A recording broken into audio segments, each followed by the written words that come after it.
Thank you for joining us for the Vaccine 411, so you can get all the information you need about COVID-19 vaccine.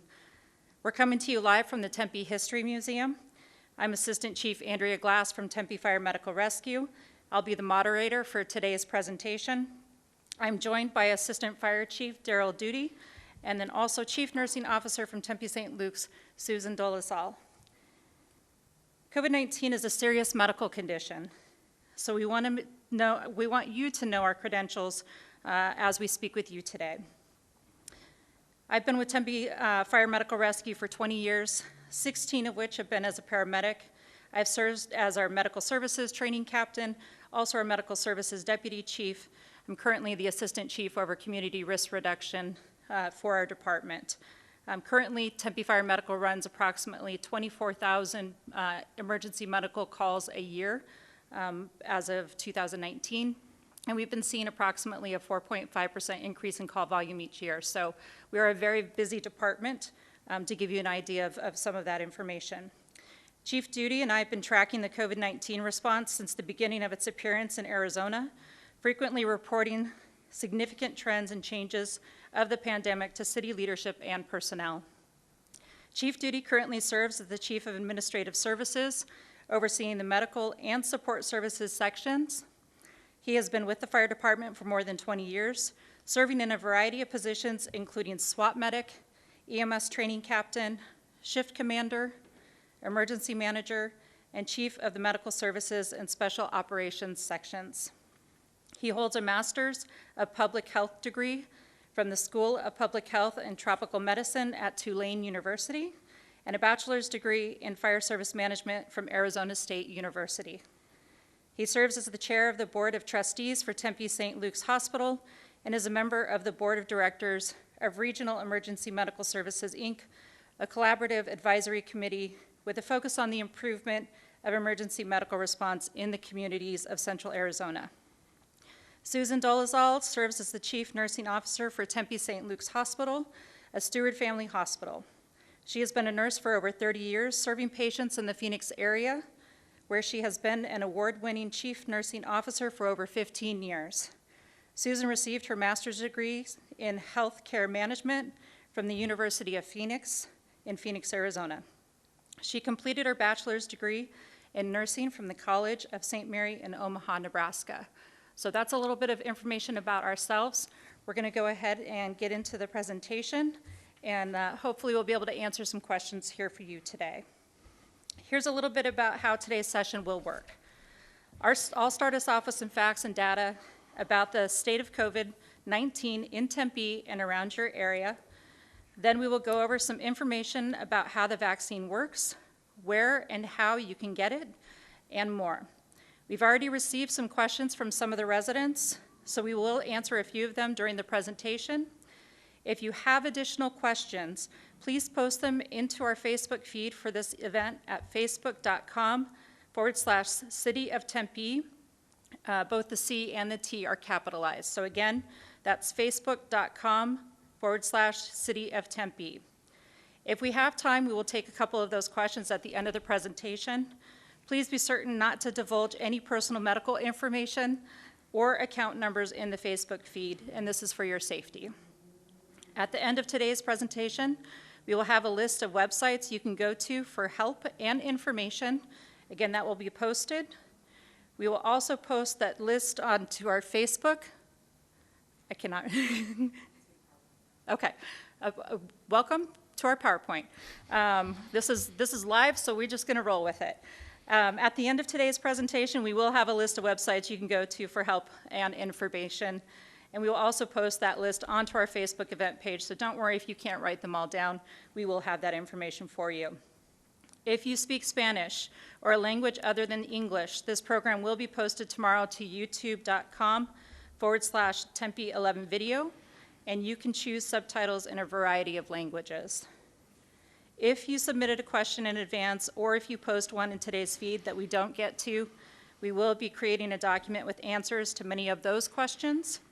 We will post it to Facebook as well as tempe.gov/vaccines next week. So we will get all of that information together, and we'll make sure that we answer your questions if we can't get to them today.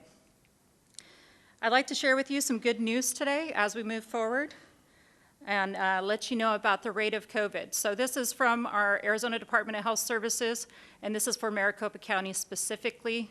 And what we're seeing are the 3 benchmarks that have been utilized for the business community and the gating criteria. And what you're seeing is a great decline. So we're seeing a decline in the COVID-like illness in the hospitals. We're seeing a decline in the percent positive, and we're seeing a decline in the cases per 100,000. So this is very promising news. This means that all of you are doing a great job wearing your masks, physically distancing, washing your hands, and using all the precautions that have been advised for all of us. So we're very excited about this news. We want to keep this trend going. Because this is going down, this doesn't mean you can let up. We need to continue this type of behavior. So thank you so much in your help in doing so. Also, for additional information, what you're seeing right now is the CDC information, and this is for the 7-day rolling average for cases and new cases per day. And what you'll see is that red line is what is the epi curve, and the blue lines are the actual numbers each day that have been reported through Arizona Department of Health Services. Again, very promising to see that curve going back down. We saw a huge spike in December and January, but now we're seeing that go right back down, which is exactly what we want to see. So please keep up that good behavior. And then going to Tempe specific, this is a part of our City of Tempe COVID gating dashboard that has been created to give updates on the various benchmarks, hospital status and ventilator status. And then we have zip code data specifically on there for the 85281, 85282, 85283, and 85284 zip codes. And again, as you can see, all of this has been going down in the proper way. What we do report is the daily change, and then we also do the 7-day average as part of this dashboard. So that's some good news for all of us. We want to continue to reinforce the good behaviors, wearing the mask, physically distancing as we proceed forward, and that's as vaccines become available. We need you to continue that good behavior. So thank you so much for what you're doing. We're excited. We want to keep this trend going as we proceed forward. So what we will do next is move into our questions that we have so that we can start to give information about the vaccines. So if we can proceed forward. Thank you. Okay, so what we will do is I will be asking our panelists questions.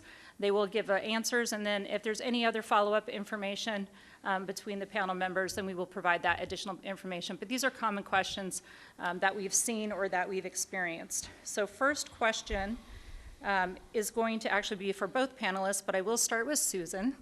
And what I'd like to know is, what are the conditions like for healthcare workers at Tempe St. Luke's Hospital?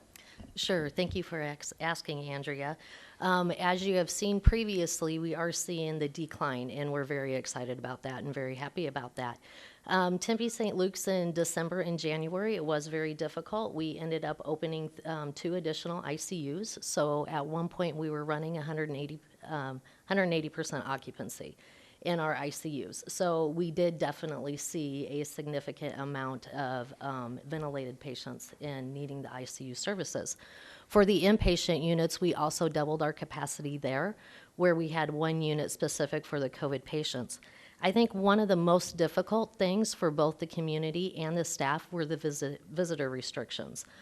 So we learned as we went what we could do to really involve families through FaceTime, through Duo, through multiple video applications, and it really took other practices like nurse leader rounding, et cetera, to connect with the patients and make sure that they were getting what they need, because there's nothing more scary than being in the hospital and not having anybody to support you with that.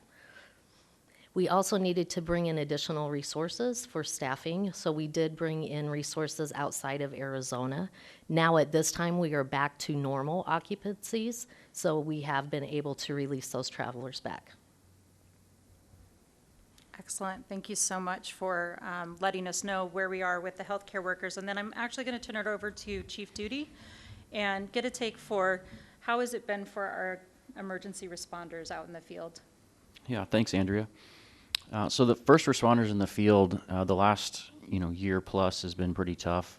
I'd say that a lot of them are very tired. The conditions there, you can imagine. We saw on the slides a couple of slides ago that there was what you call the epi curve, right? And the number of patients that have COVID that we've run on exactly matches that. It's a smaller scale, obviously, because we're just concerned about patients in Tempe that we're seeing. But that really takes a toll on our first responders. They're concerned about contracting it from patients that they run on. They're also concerned about not spreading it in the station. So when they live in the fire station, a third of their lives, they have to be very careful about not making sure that they adhere to those public health measures that we talk about all the time. So they're wearing masks anytime they're around anybody else in the station. They're washing their hands many, many times a day. They're trying to socially distance as best they can. It's difficult when you can imagine living in a house with somebody and trying to do that. So that's what they've been focused on for the last year. I also know that several of our staff, including my family, have been affected by COVID-19 specifically. When one of our members gets COVID-19, obviously they can't come to work for a long period of time, and those positions have to be filled by somebody, so that causes a lot of mandatory overtime, which puts a lot more stress on not only the person working, but their family as well. So that's how the year's been for us. Excellent. So a question that I know that I hear a lot coming around the valley and from various conversations are, what are some things that we can do to help? So I'm going to start with Chief Duty and just advise what are some things that community members or that any of us can do to help in this situation? Yeah, thanks. So what I would recommend is, just like we've been talking about already, is make sure that we stay to those tried and true public health measures that we know work at this point. So make sure you wear your mask everywhere you go. Make sure that you socially distance. You stay at least 6 feet away from people. You're washing your hands regularly. You're trying not to touch your face with your hands and those kinds of things. Those are really going to be very, very helpful to help us get back to normal quicker. Also, what it does is if you're not able to get vaccinated yet, it lessens the likelihood that you're going to get sick, which also lessens the likelihood that you're going to end up in the hospital or that you're going to have to call 911 and we'll have to come see you. So that's what I would say you could do to help. Okay, and then Susan, what are some things from your perspective that folks in the community can do to assist or help during this pandemic? Absolutely. As we open up to visitors at the hospital to go and visit patients that are non-COVID, it's important that we continue to use those precautions and to keep everybody safe around us. You will see all the healthcare workers are in surgical masks. The visitors can wear cloth masks, but social distancing and we'll be limiting how many people can visit patients at the same time. That in itself really helps to reduce the spread of COVID. Thank yous. The healthcare workers love to see thank yous. The sidewalk chalk is a great idea to thank the hospital and the healthcare workers. We've received letters from the community, so I just want to tell you how grateful the staff are for their letters, and it really just puts a skip in our step when we get those letters, and we have a lot of gratitude for that. Yeah, and I think that's incredibly important, especially as we are seeing news articles or media reporting on fatigue of healthcare workers and nurses and the burnout rate. So Yes. making sure that we're thanking our healthcare workers and those out there, first responders, is incredibly important. But also I think just supporting each other as we move through this pandemic and trying to stay as positive as possible is going to help us all get through this. So next question, which I know a lot of people have a question about, is how does the vaccine actually work? And I'm going to go to Susan first on this one to explain how the vaccine works. Sure. Per the CDC, there's a very easy summary on that, and that is the 2 Pfizer and the Moderna vaccines are mRNA vaccines. And with that, the mRNA then teaches the cells to make a protein, and that protein builds a defense in our bodies. So if the virus does come into our bodies, then we have the defense to be able to fight that off. Okay, and then I'm going to move over to Daryl to get your perspective as well. How does this vaccine work, and what's some additional information that you can give the community and the public about the vaccine? Yeah, thanks. These vaccines they're really I think they're kind of a modern, miracle of science and medicine at this point. There's no point in history which we've been able to identify a novel virus or any kind of disease and develop a vaccine for it in less than a year, really. Be able to develop the technology, be able to test it, and then be able to roll it out and start vaccinating people with it. That's really been amazing. Just like Susan said, that's the mRNA vaccines, and then I know that Johnson & Johnson has been approved on Saturday. That's a slightly different one, and I think we'll get into that a little bit later. But we're getting more and more vaccines approved, and that's a really great thing. And they're just slightly different in how they work. So, Moderna and Pfizer, they have different proteins that they target, but they still target those proteins, and they have your body make those things, and it's pretty amazing. It's really great. Excellent, thank you. So as people are getting this vaccine, we hear a lot about the side effects and possible side effects that people are having with this. So Susan, can you tell me some of the most common side effects that we're seeing when people are getting vaccinated? Sure, thank you. Per the CDC data, there's been 22 million people that have received either the Pfizer or the Moderna vaccine up to this point. The side effects have not been serious. The most common side effects have been headaches, fatigue, dizziness. There have been some fever and chills that have been reported. We're very fortunate in that the severe allergic reactions have been very, very rare. In fact, only 4.5 cases per 1 million doses administered have had a severe reaction. That's very promising. And then Chief Duty, any additional information with side effects or common side effects that you're seeing or that you've heard about? Yeah, I think that's a great point is about the severe allergic reactions. They're extremely rare in these vaccines, which is amazing. Again, a testament to the technology that's been able to be developed. But I also think that it's important to remember that the vaccines also are preventing severe cases of COVID-19. So once you're vaccinated, the chances of you having a severe case of COVID-19 or having to be admitted to the hospital drops dramatically. I mean, it's very, very rare. So I think those are important things to remember when we're talking about vaccines, and something to keep in mind from the beginning. At this point forward, everything we talk about, just keep that in mind too.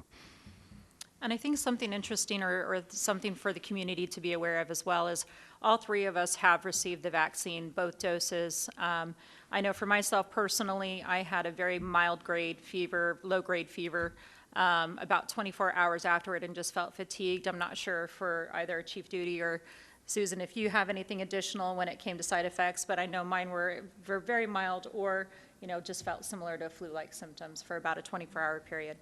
Yeah, I had some fatigue and some body aches, but it was for a very short period of time. And honestly, I would much rather have what I did than COVID, for sure. I agree with that 100%. I was tired, but other than that, was very fortunate. And I know from earlier discussions, both Chief Duty and myself had the Pfizer vaccine and you had the Moderna vaccine. So we have experienced both vaccines as part of this panel. We are going to move forward onto one of the questions from the community, and this will be for Chief Duty. And this is from Beth Temple Holmes. Thank you, Beth, for writing in and presenting this question. How do we know for sure side effects from the vaccine are not actual COVID? And can the vaccine cause COVID? If it is not a live virus, why would the immune system react so strongly? So Chief Duty, I'm going to turn this over to you. Yeah, thank you. So the first question, how do we know for sure side effects from the vaccine are not actual COVID? That's a great question. Thank you for sending that in. What they recommend is that if you have those symptoms and if they don't resolve within 24 to 48 hours after you've been vaccinated, it's a good idea to get tested to make sure that it's not COVID. And you can call your physician also if you have other concerns about that too. It's always good to consult with your primary care provider. As far as can the vaccine cause COVID? So for both Moderna and Pfizer, there is not, the virus does not exist in those vaccines. Just instructions for your body of how to make a specific part of the virus. It's not even the entire virus. So it isn't possible for the vaccine to cause COVID. And if it's not a live virus, which it's only a a portion of the virus, why would the immune system react so strongly? Again, I go back to that's the beauty of the technology is it has instructions for you to be able to make just one little portion in your body of the virus. And the reason your body is reacting so strongly is because it's identifying that protein and it's saying, okay, this does not belong here, and it's readily identifiable by your immune system. And so your immune system really kicks in, and that's what's giving you the symptoms afterwards. That's your body's immune system responding to the piece of the virus inside your body. Great, thank you so much. And then for our next question, we're going to turn this one over to Susan. And Susan, has anyone died from getting this vaccine? 63 million doses of the COVID-19 vaccine have been administered since December 14th of 2020 to February 21st of 2021. No deaths have been linked to the vaccine. That's pretty incredible. And I would like to reiterate, 63 million doses for a 2-month period of getting this out to the U.S. is pretty phenomenal, especially through the speed that this vaccine was created, the testing and all of the rest of that. It's pretty amazing, and I know everybody is really anxious to get this vaccine and having patience to do so as we proceed forward. But I just would like to reiterate that 63 million doses so far is a pretty phenomenal feat, and continue to move in that direction. Yeah, I could add that, in that time period from December 14th through February 21st of 2021, there have been 1,099 people who have been vaccinated who did pass away.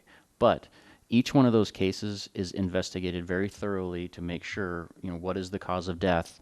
The CDC, the FDA, physicians on a panel, they review each one of those deaths, and exactly, to the point, none of those have been tied to the vaccine itself. It's been from other causes, which we would expect in a population that large. Again, it just goes to the fact of really making sure we're thorough about investigating and making sure what the cause is and how to treat this properly as it proceeds forward, which we've seen throughout the whole pandemic. So our next question, what we'd like to do is go into who is eligible to get this vaccine. And so when we go into this, the age groups, this is actually updated as of this week, and I know that there's a tremendous amount of work and information that's going into who's eligible for vaccines. So they just recently had made some changes for the age 55 to age 64 group, for that to be in March of 2021, then 45 to 54 in April, and then April, May, again proceeding down those age groups. As we proceeded through this, we had phases, and I want to just say real quick before we get more into this, a huge thank you to all the folks at Arizona Department of Health Services and Maricopa County Department of Public Health taking on a pandemic and then a vaccination program for an entire state and county on limited quantities, and trying to find out the best way to do it has been incredibly challenging. They've been working countless hours to really try to get this vaccine out as quickly as possible to as many people as possible and as safely as possible. So thank you to all the workers who've been doing that around the clock. We genuinely appreciate it. So additional information when it comes to the vaccine is Maricopa County, and this is actually some information that we received today from Maricopa County. They are working with the Arizona Department of Health Services decision to adopt a hybrid model for vaccine administration and to use the CDC's Advisory Committee on Immunization Practices, and I'll shorten that to ACIP, guidance for immunizing frontline essential workers. And we'll have a website link that will be associated with that in the information later on. The decision provides some much needed direction to our residents and public health teams, and Maricopa County is now working to apply the ACIP standards to our large community of fortunate our frontline essential workers to determine phasing and timelines. So again, this continues to be a work in progress. As you've seen, frontline essential workers up on our screen on the PowerPoint from March to summer are going to include your food and agriculture, grocery store, convenience store, and carniceria, my apologies, workers, U.S. Postal Service, manufacturing workers, public transit workers, including buses, light rail, Uber, Lyft, taxis, and ride shares, state and local government workers, and then funeral home workers. So the Phase 1 and Phase B, or I'm sorry, Phase 1A and Phase 1B groups have been the priority groups that you've seen get vaccinated so far, and then this is what you'll start to see as we proceed forward in some of those timelines. I would like to reiterate that all of this is dependent on the availability of vaccines, and that comes from federal to state to county level. So everybody is trying their best and their hardest to get the vaccines out as soon as possible. As more vaccines become available through the emergency use authorization, we will start to see that proceed and progress more rapidly. But again, please have patience as this continues to move forward, because the limited quantities have been really a challenge for everybody. So that's some additional information on how they're prioritized, and that information will be available to everybody in the PowerPoint and the YouTube video following. We'll move forward to a question from one of our community members, from John Miller. John, again, thank you for sending this ahead of time. And this question is going to go to Chief Duty, correct? Chief Duty, I'm curious if the state has further defined which health conditions make a person eligible for the vaccine when adults with underlying health problems become eligible for the vaccine. Do you know when we can expect that information? Yeah, thanks for that question. Appreciate you sending it in. So Andrea just ran through sort of the phasing that is, people that are eligible in the phases, but here we're talking about underlying health problems. So the way that the vaccine allocation works is states receive recommendations on populations that would be eligible for prioritization from federal partners, so CDC and places like that. Then it's reviewed by Arizona's Vaccine and Antiviral Prioritization Committee, called VAPAC, that's the acronym. They make the final recommendations for our state. And so that's the committee that says, hey, these are the people that are eligible at this point to get the vaccine. And what that VAPAC does is they review conditions in the state, and they say, okay, where are we as far as, 1A phase, how many of those people, what percentage of that population has been vaccinated? Are we ready to move to 1B? And once we're ready to move to 1B, there are subgroups within that, and then they open up the allocation to each one of those. Now, you may have heard, we live in Maricopa County, but you may have heard other counties that are further along in their allocations, and that is okay, and that's allowed, because once the vaccine is allocated to those counties, they have the ability to subcategorize in there. So they can make other groups eligible, and there are a few factors that go into that. It's how many vaccines are they allocated originally, what is their uptake, or how many people that are in that group actually come in to get a vaccine, and they may have some leftovers from that, and they can move down the list based on that. At this point, individuals with comorbidities are included in Phase 1C of the vaccine distribution. High-risk medical conditions may include, but are not limited to, things like diabetes, heart disease, cancer, and stuff like that.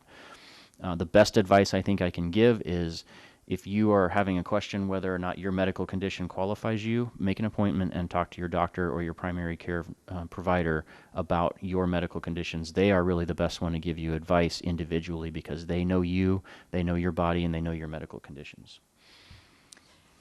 Excellent information. And again, just to reiterate, when we talk about comorbidities, we're talking about one or more disease process that, you might have together. And then additional information that I just also want to reiterate from Maricopa County is they are going to be targeting hard to reach and vulnerable communities.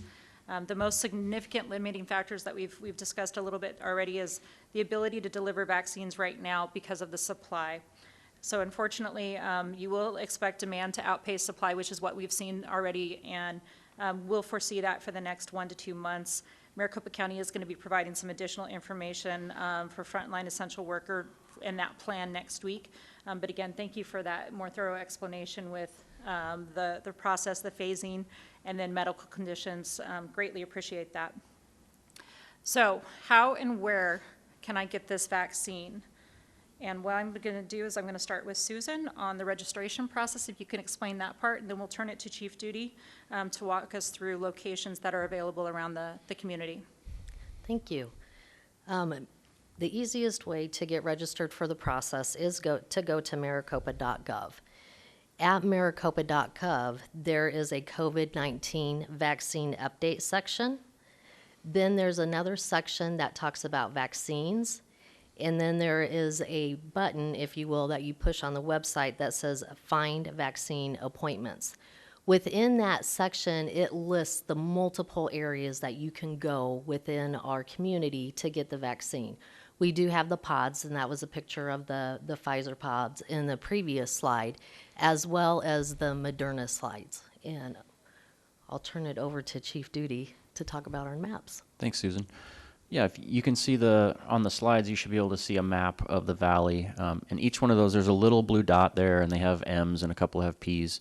The M and the P stands for Moderna and Pfizer. That's the vaccine that they're using at that particular site. But the great part is you can go to maricopa.gov to the vaccine locations site, and you can actually see this map, and you can see all the locations that are available. These are all the sites that have been allocated vaccine. It does not tell you exactly how many allocations they have, how many appointments and things like that, but you can click on them and see, and then to see if you are eligible to get a vaccine, you can make an appointment through that. Excellent, and I know that first map was for Maricopa County, so we could see a little bit closer to home. And then also we have the vaccine site for the state level as well, is that correct?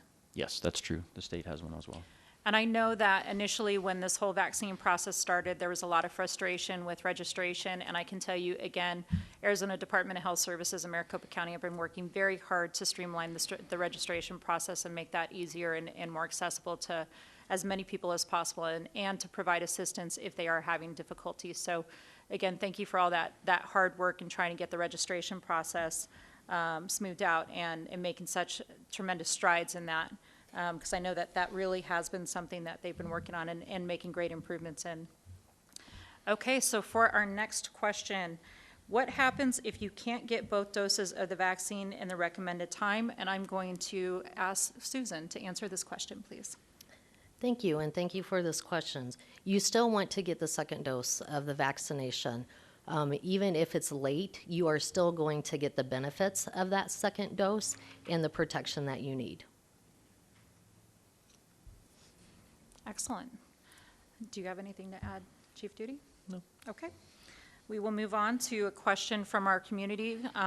This one comes from David Corpus. David, again, thank you for giving us a question ahead of time so that we can answer some of the concerns from the community.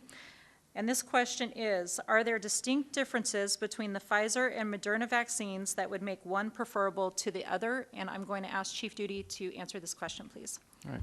Thanks, Andrea, and thanks for sending the question in, David. Appreciate that. It's a great question. Pfizer and Moderna, they're both, as we mentioned earlier, they're both mRNA vaccines. They're very, very similar in the technology. They're very similar in the performance. They're extremely safe, both of them.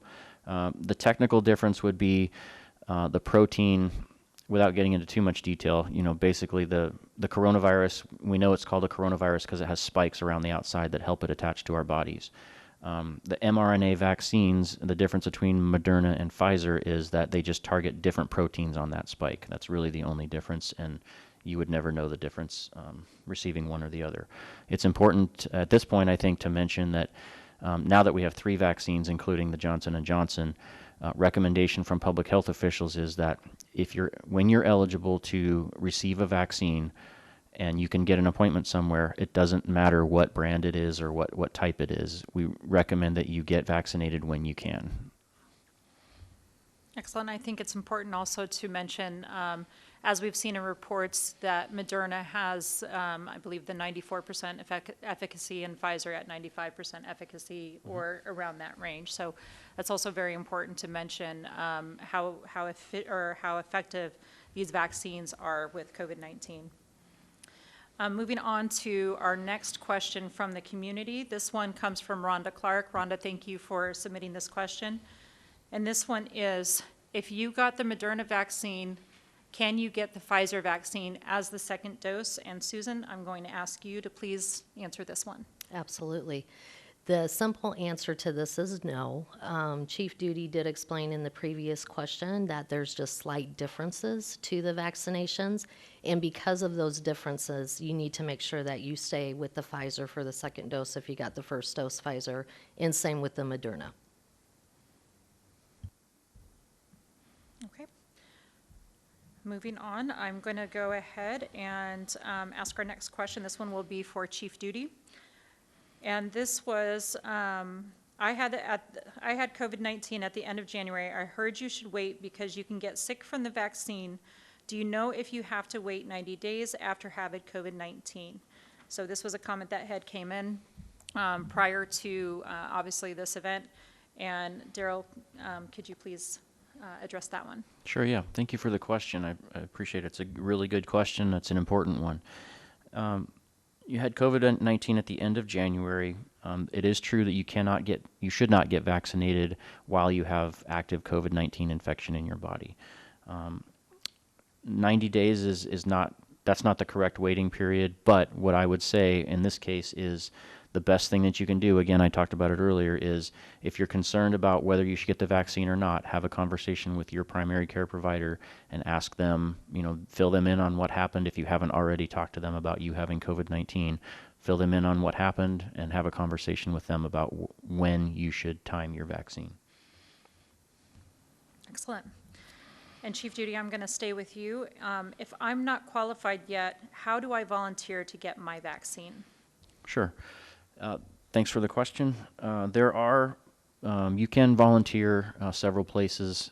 If you go to the county website, Maricopa County Department of Public Health website, which is mcdph.samaritan, you can see it up there on the slides. You can go in there and you can volunteer. There are spaces for medical volunteers and there are spaces for non-medical volunteers. So if you want to go out and do vaccinations and do things like reconstitute the vaccinations and draw them up into the syringes, I'm volunteering through the county as well, and that's what I've done. But there are also spaces if you're not a medical person and you just want to help out. There are lots and lots of opportunities to do that. So you can do it through the county and you can also do it through the state. And there's the information for that, and we'll have the information for you later. You can get to the links.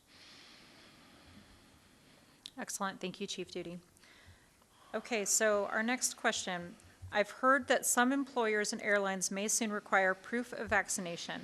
Will I get anything proving I've been vaccinated?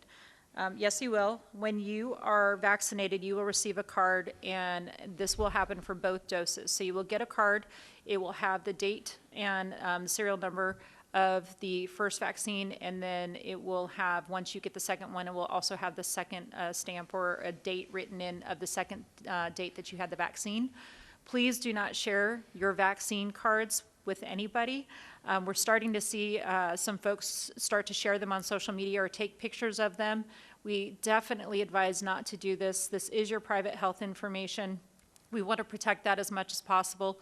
So please, please, please make sure that you're not taking photos of them, you're not posting them on social media or doing anything like that. Keep them with you.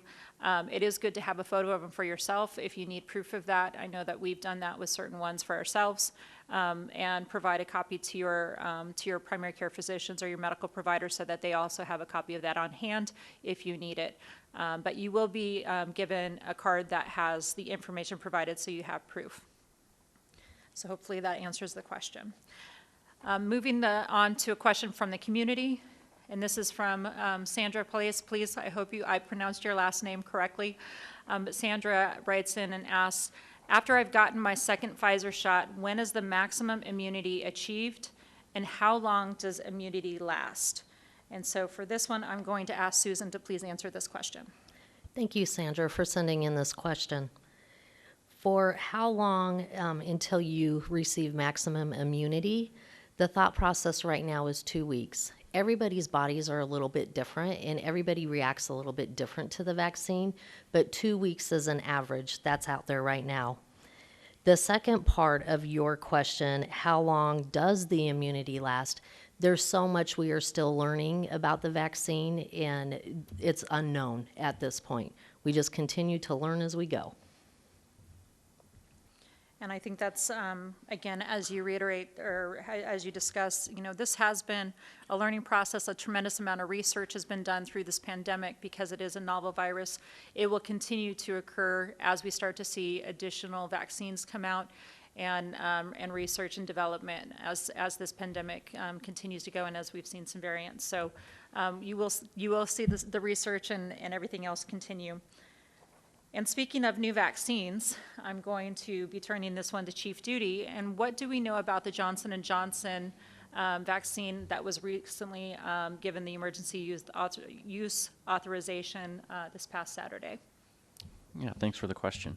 So we've talked a lot about mRNA vaccines. The interesting thing about Johnson & Johnson is it's a slightly different technique or technology to get the virus identified in your body so that you can start making antibodies to it.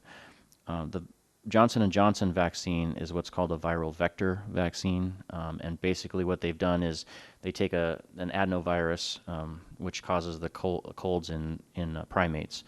But the important part to remember is the adenovirus, they use it and it basically it chauffeurs the portion of the virus into your cells in your body once it's injected into your body, and then your cells will start to recognize the DNA for the virus, and then start to identify it as an issue that they need to make antibodies for. Again, a second technology that's completely amazing in how it works. It's just a testament to how amazing the technology for vaccines is at this point. So very neat. Thank you. And I know additional information will continue to come out with the Johnson & Johnson vaccine as it continues to roll out. So thank you for providing some early information about that. Next question we'd like to know about is if someone can't get the vaccine yet, how can they stay safe from COVID-19? And I'm going to ask Susan to please answer that. Yes, thank you. The main thing to do is to follow the CDC guidelines. So wear your mask, social distance at 6 feet, and make sure you wash your hands. Wash your hands often. Try to avoid touching your face, touching your mouth without washing your hands after you do that. That will help as well. Perfect. And now we are going to move into the part of our segment of true or false. We're going to get into Mythbusters. And so these are going to be some common myths that have been rolling around, I would say, since the pandemic started. And the first one, I think we can all answer, but I will start. COVID-19 is a big hoax. People die every day from something. So for this, COVID-19 is a big hoax. People die every day from something. Chief Duty. Yeah, I would say if we're doing true or false, I would say this one is definitely false. While it is true that people die every day from something, the numbers of people that are passing away are far and beyond what we've ever seen before. It's an obvious difference. And personally in my life, my immediate family has been affected by COVID. I know people that have passed away. I know lots and lots of people that have contracted COVID for various reasons, whether it be at work or personal life. And I do know people that have passed away from COVID specifically. So. Susan, do you have anything you would like to add, please? I do. Being in the healthcare environment, we live this every single day. And you saw the graphs on the influx, and unfortunately, the mortality percentages increase with that as well. And also in the fall, I'll just tell this quick story because I think that goes to the second one. Never mind. I'll wait for the next question. Sorry. No worries.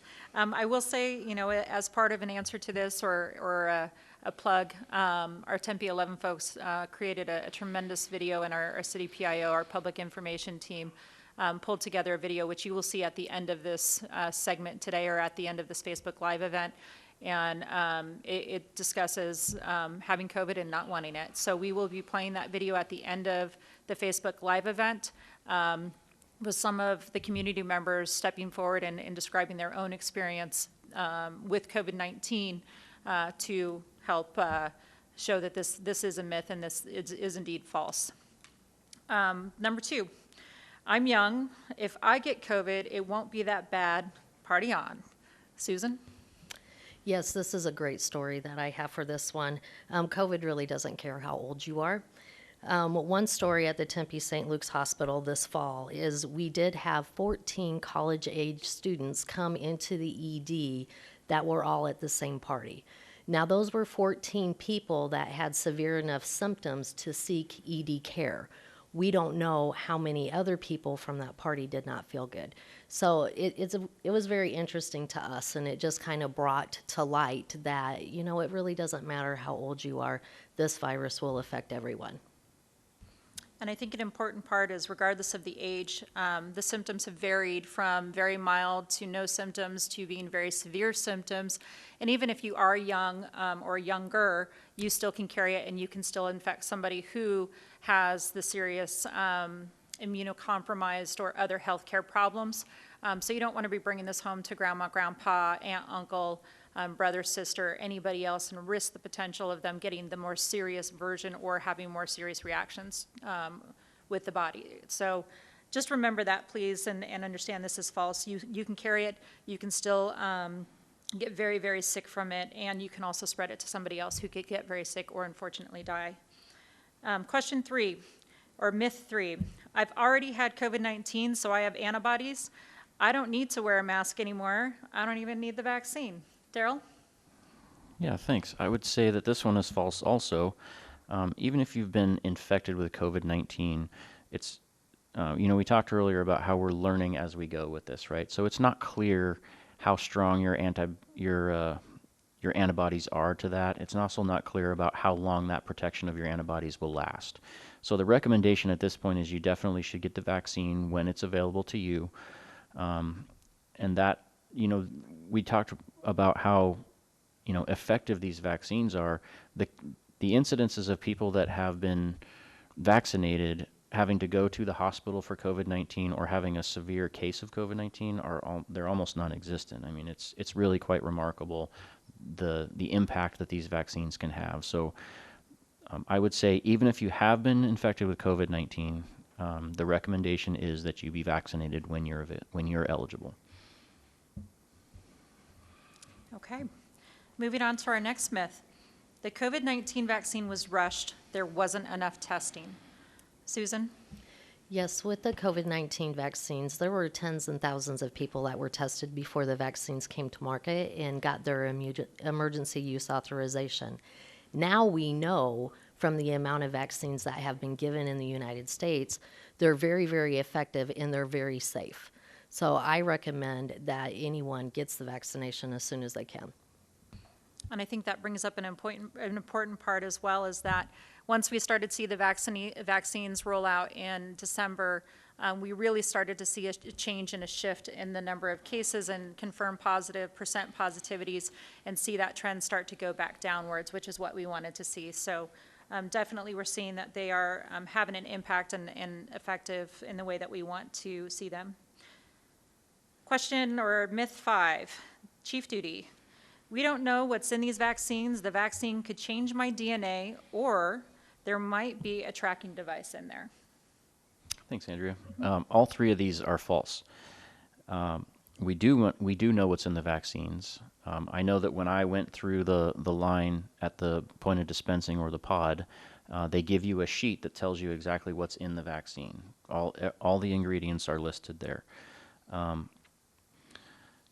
As far as the vaccine changing your DNA, that's not physically possible. The DNA for your cells that makes up who you are, that is the instructions of, makes up your body, that is locked away in the nucleus of your cells, and it doesn't have any interaction with the DNA or the mRNA from COVID-19. So it's not possible for it to change your DNA.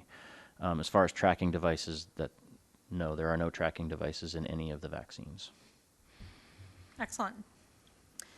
This next one will go to Susan. It will take years before I'll be able to get vaccinated. This is false. It won't take years. It might take some time into the summer. As we watch more and more vaccines get emergency use authorization and come to the market, that's more and more that's available for all of us to receive. So, get it as soon as you can, watch the availability, and I believe that everybody will be able to get a vaccine soon. So what you're saying is, while it may feel like years, Yes. it's not going to be years. And I think we've seen that as they've started to progress and roll the vaccine out. So they're working as hard as they can and trying to get that out to the public, as we said before. And again, thank you to everybody at Department of Health Services and Maricopa County Department of Public Health for assisting in making that successful. Our next myth, COVID-19 is almost over. Rates are going down, as I reported earlier. I can stop taking precautions. Chief Duty. Thank you. COVID-19 is almost over. I would say that's false at this point.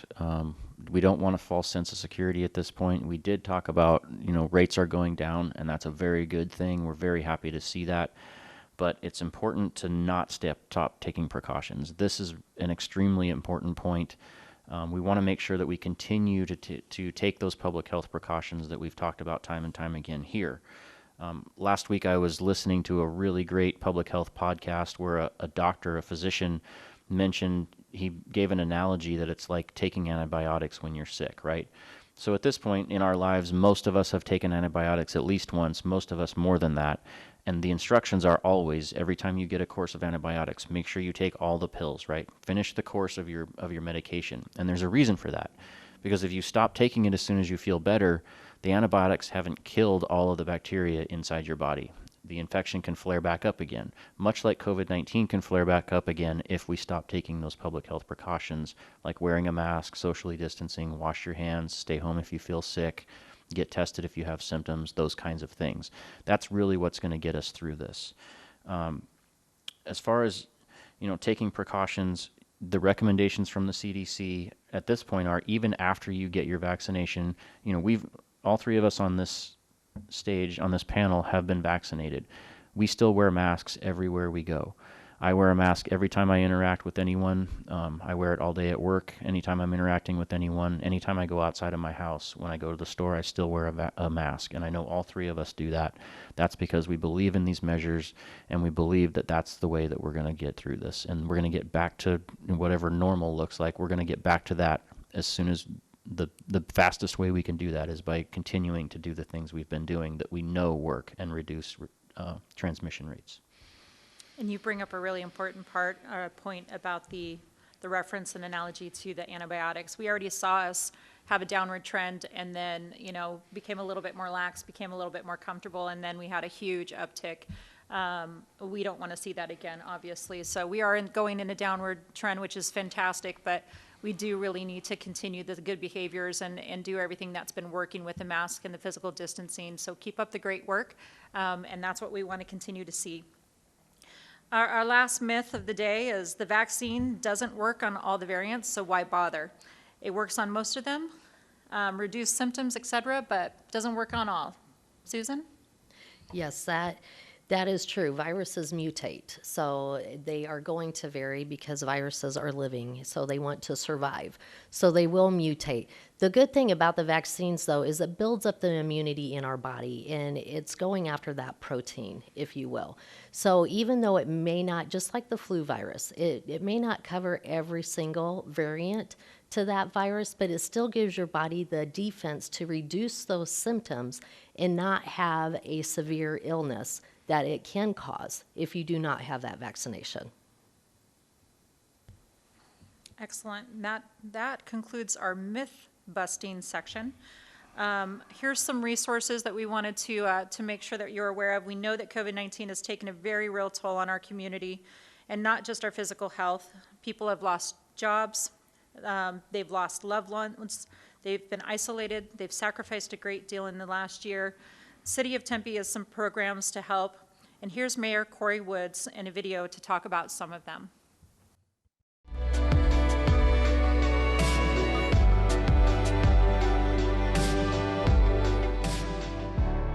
So many in our community have been impacted by the COVID-19 pandemic. Some have contracted the disease and now face mounting medical bills. Others have lost their jobs or seen a cut in pay. Right now, it's hard to see a light at the end of this very long tunnel. But I want you to know that help is available. If you are having trouble paying your Tempe utility bill, we can work with you on a flexible payment plan. Some of our partners, like Tempe Community Action Agency, have food pantries and meal programs. The city has a new financial navigator program. You can talk one-on-one with our experts to find resources and learn how to work with creditors. And this service is free to anyone in the state. This last one is really important. We all need to take care of ourselves. If you need free or low-cost counseling or mental health resources, our Care 7 program can help.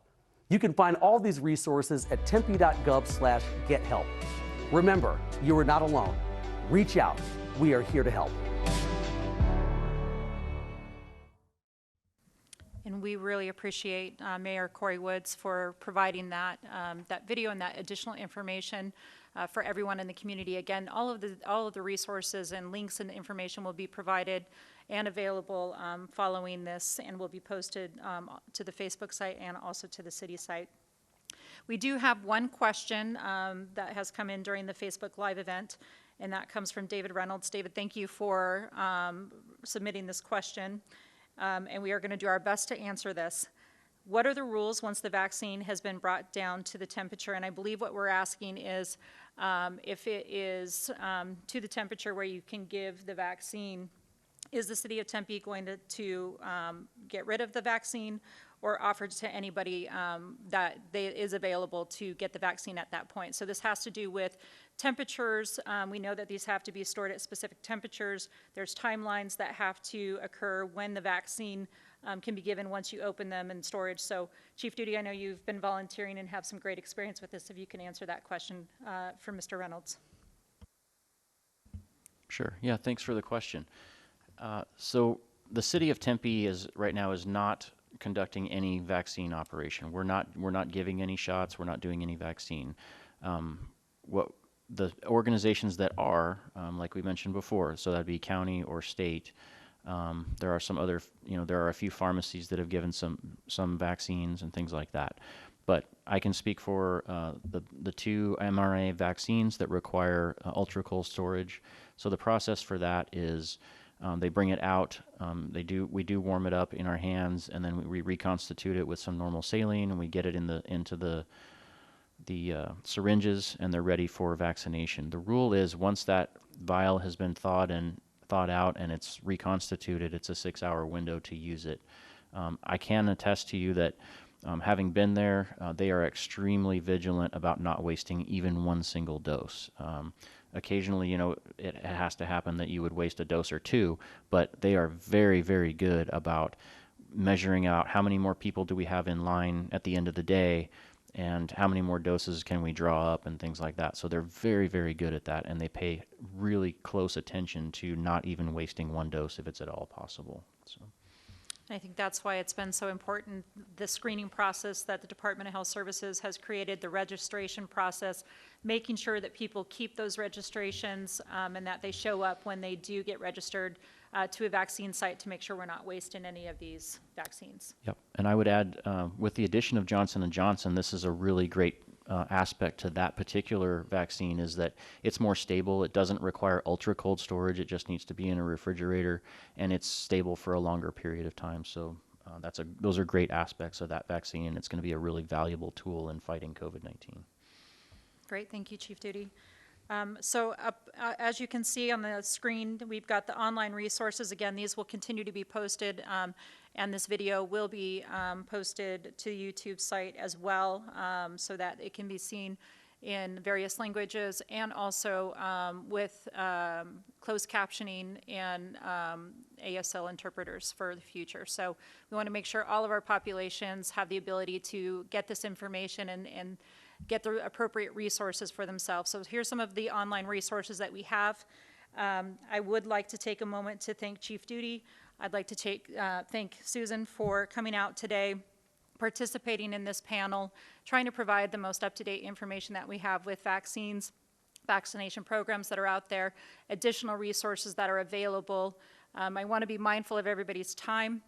I thank you for all the questions that came in prior to this event, and then any additional ones. If you continue to have more questions that you want to post to the Facebook event, we will get those answered and then provide that information and post it up as part of references as well. What we'd like to do is thank you again for joining us today, and what we'll do is leave you with this video, which I had plugged earlier in the segment, And this is, I had it, you don't want it. And I'd like to thank all our community members who participated to make this video possible for you. Again, thank you for your time, and we hope you're safe out there. Hi, I'm Tempe Mayor Corey Woods. My name is Denzel Chapman. I'm Eddie Case, Tempe resident for 13 years. My name is Katie McWhorter. And my name is Dominic McWhorter. Hola, me llamo Maria. My name is Millie Andrews and I'm a physician. Hi, my name is Leah Gerber. My name is Kelly Lovell Taylor. Hi, I'm Brady Fiscus. I'm 15 years old, a sophomore in high school, and I lived in Tempe my whole life. I am a mother of 5. I work as a healthcare worker down at Chandler Regional Hospital. I grew up in Tempe, Arizona, went to McClintock High School. I'm the Marketing and Public Relations Officer at Tempe Center for the Arts. I am a professor at ASU and a resident of Tempe, Arizona. My wife Ann and myself came down with COVID-19. I recently had COVID-19 and it was one of the worst experiences of my life. I contracted COVID-19 about 4 days before I was due to be sworn in as the next mayor of the city. I had COVID-19 back in March of 2020. It started out as a dry cough that gradually grew. Headache, sore throat, cough. Fevers, multiple headaches throughout the day, and just overall not feeling well. I had body aches for 2 to 3 days. Fever, chills, nausea, vomiting, gastrointestinal issues. And I also lost my senses of taste and smell for over 3 weeks. I was very surprised to contract COVID because I've been super careful. It was frightening, so wanted to make sure that my daughter did not get this. So trying to stay apart, but also trying to help her through school, manage groceries, just everyday life. I was intubated 5 times and placed in a 20-day medically induced coma while they did everything they could to save my life. But the worst symptom by far was the extreme fatigue. Fighting fatigue every day. The fatigue, constant, severe fatigue. But by far the worst thing about it was the isolation. I couldn't see my parents or my brother for 10 days and had to stay in my room. I was lonely. I couldn't see my 2 kids who had to stay elsewhere during that whole time. My wife takes me to the ER, watches me leave by ambulance. And that was the last time she saw me for 35 days. No visitors, no family, nobody can come in and see you. And so I spent 3 whole weeks in my house by myself without getting out, which is very challenging for a person who's as extroverted as me. But I did it not only for my own personal health, but to preserve the public health of our community, and even more importantly, my 81-year-old father. Many folks who are in that situation and in that age range are especially at risk for COVID-19 transmission. And my father, had he gotten it, might not have recovered as well as I did. So while the heavier symptoms went away after 6 weeks, the long-term effect is just now subsiding 10 months later. Siempre estar preparados, ¿no? Porque esta enfermedad sí es real. Yo la tuve y créanme cuando les digo, ustedes no la quieren, no quieren estar sin sus hijos, sin su familia, en un cuarto de hospital, solos, en solitario. No quieren ustedes nada de eso. Which means wear a mask, remain socially distant, wash your hands, and stay home whenever possible. And now that vaccines are beginning to be made available to the public, make sure as soon as you can and as soon as you're able to sign up to get a vaccine. Remember, if you want more information, be sure to go to tempe.gov/coronavirus. And just remember, I had it, you don't want it. I had it. You don't want it. I had it, and believe me, you do not want it. I had COVID. You do not want it. We had COVID. You don't want it. I had it, you don't want it. I had it, you don't want it. I had COVID-19. You don't want it. I had it, and you don't want it.